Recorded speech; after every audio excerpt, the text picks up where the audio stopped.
So the first part of this lesson, the first video of this lesson, it was all about Grendel traveling to Herod and bursting in to the doors and finally coming face to face with Beowulf.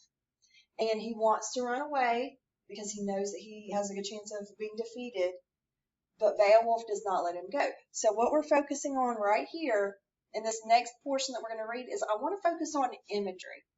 And imagery can be any of the five senses, but we're going to focus on sight and sound.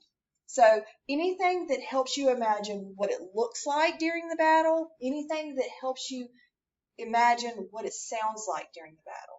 And I'm going to choose two colors, and after we go through, I'm going to go back and I'm going to highlight that imagery. So that's what we're focusing on as we read. The high hall rang, its roof boards swayed, and the Danes shook with terror. Down the aisles the battle swept, angry and wild.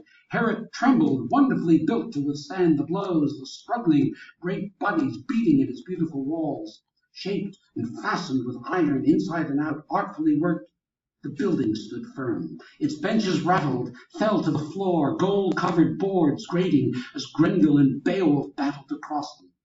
Hrothgar's wise men had fashioned Herod to stand forever. Only fire they had planned could shatter what such skill had put together, swallow in hot flames such splendor of ivory and iron and wood. Suddenly the sounds changed. The Danes started in new terror, cowering in their beds as the terrible screams of the Almighty's enemies sang in the darkness, the horrible shrieks of pain and defeat, the tears torn out of Grendel's taut throat, Hel's captive caught in the arms of him who of all the men on earth was the strongest. So for this next part, we're going to, the part that we just read, we're going to go back through the imagery. I'm going to highlight yellow for sight and then blue for sound. So I'm going to go through, I'm going to do all the sight first, and then I'm going to go back and do all of the sound. You may actually pick up on some that I don't, and that's fine. Go ahead and highlight it if you want.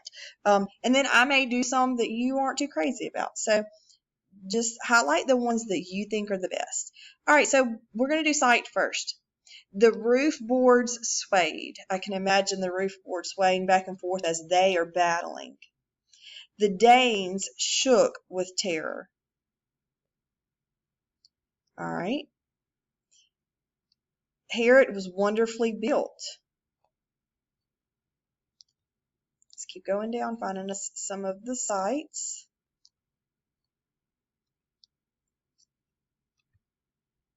All right.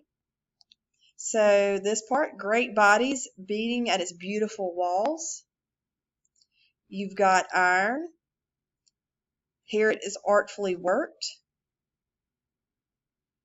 Let's see, you've got gold-covered boards. Beowulf and Grendel are battling across them. And I put that in sight because I can imagine these two, like, throwing each other around and battling across all the boards. All right, let's see.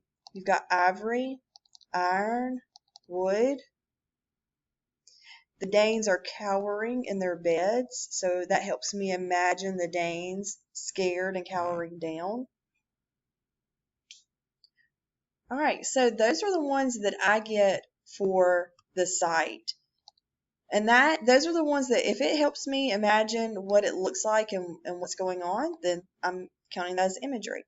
Now let's go back with blue and let's highlight anything that that helps us imagine the sound. All right, so the high hall rang. Let's see. Let's go to, you may, like I said, you may pick up some things that I don't, and that's perfectly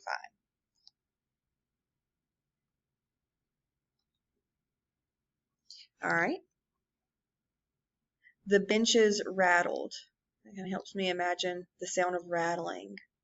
Those gold-covered boards that I highlighted earlier, but the sound of grating.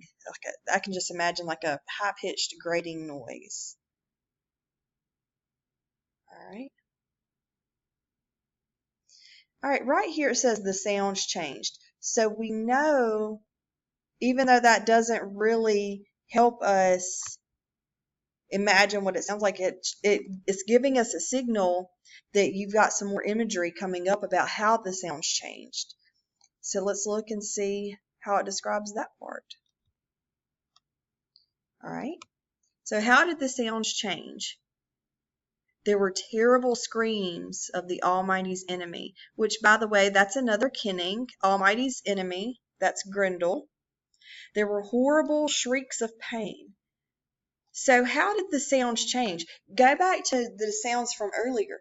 Those sounds are really just the sounds of them fighting and throwing each other around and sliding and grating across the gold-covered boards. Now the sounds changed because we're getting those sounds from Grendel's cries, his horrible shrieks of pain, the tears torn out of Grendel's taut throat. Okay. So you can see, I feel like this is probably one of the best examples of imagery that you can get, because we have so much a description of the beautiful walls, artfully worked, gold-covered boards, ivory, iron, and wood. Those all help you imagine how beautiful and strong Herod is. But you also have the sight of Beowulf and Grendel battling across them, throwing each other around and sliding across all these beautiful things. And then you have the imagery of sound, of what it sounds like during that battle. And it goes from the battle itself to Grendel's shrieks of pain. We're going to go ahead and finish up the battle. This next part right here, it says that Beowulf's men tried to help Grendel, but it didn't work. And so, pay attention to that part. And then the last little bit of Beowulf and Grendel's battle. Here we go. All of Beowulf's band had jumped from their beds, ancestral swords raised and ready, determined to protect their prince if they could. Their courage was great, but always new. They could hack at Grendel from every side, trying to open a path for his evil soul, but their points could not hurt him. The sharpest and hardest iron could not scratch at his skin, for that sin-stained demon had bewitched all men's weapons, laid spells that blunted every mortal man's blade. And yet his time had come, his days were over, his death near. Down to hell he would go, swept groaning and helpless to the waiting hands of still worse fiends.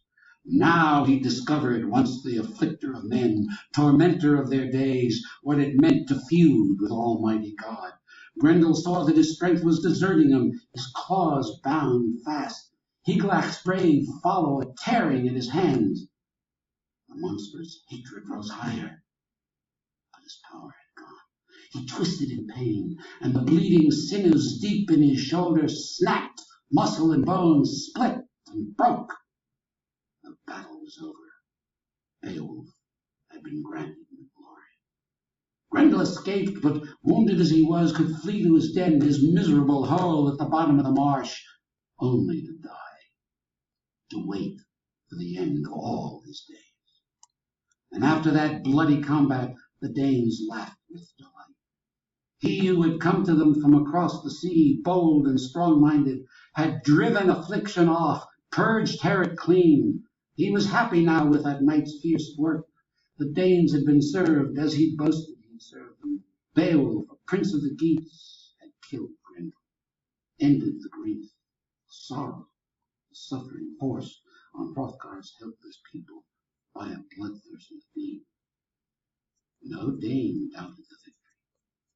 For the proof, hanging high from the rafters where Beowulf had hung it, was the monster's arm, claw, and shoulder, and All right, you noticed as we read that I did underline a few things. Beowulf's men jumped from the beds to help.